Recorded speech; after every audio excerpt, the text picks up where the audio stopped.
My question, Mr. Mayor, is do you agree, and I think from what you've said earlier you do, that forcing someone to work under threat of suspension or pay when ill, or when given medical advice to self-isolate, or when lacking life-saving protective equipment, might constitute a form of forced labour as defined under the Modern Slavery Act?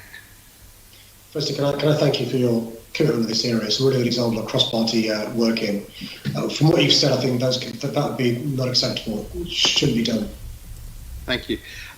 Would you agree also, Mr. Mayor, that if bus drivers were forced to work when they were sick, there should be serious consequences?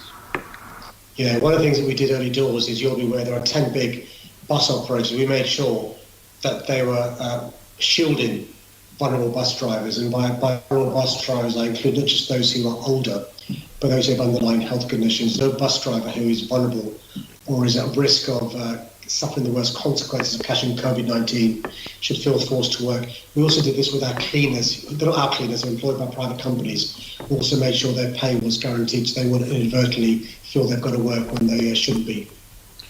I'm glad you mentioned the cleaners, Mr. Mayor, because quite rightly, within the modern slavery statement, we do, or you do, identify cleaners as one of those areas that should be protected. So, as bus companies are contractors, subcontractors, do you not think we should include bus drivers under your umbrella of protection, Mr. Mayor?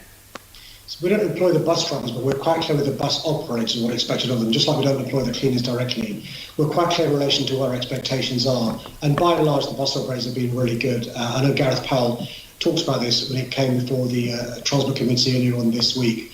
A number of good questions about this, so we are keen to make sure that all the people we've got contracts with as part of the procurement understand the responsibilities we expect of them. But in the statement, Mr. Mayor, you quite rightly identify cleaners as being a prime risk. But should we not also bring under your umbrella, because I think, you know, we would all welcome it and the unions would welcome it, bus drivers as well, because there's a large proportion of BAME in that area. There are a lot of people at risk, and, you know, do you not think we should just add them into?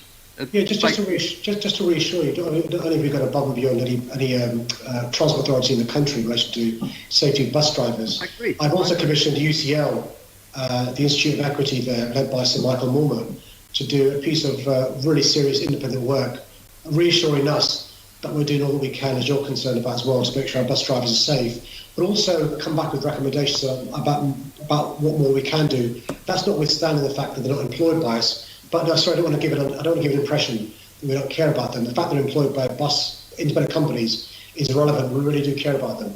No, that's the point, Mr. Mayor. I know you do care about them, and I absolutely accept that you genuinely care about them. And all I'm asking is, can we make it a more formal protection under you, Mr. Mayor, to review the statement and to possibly include them in the statement?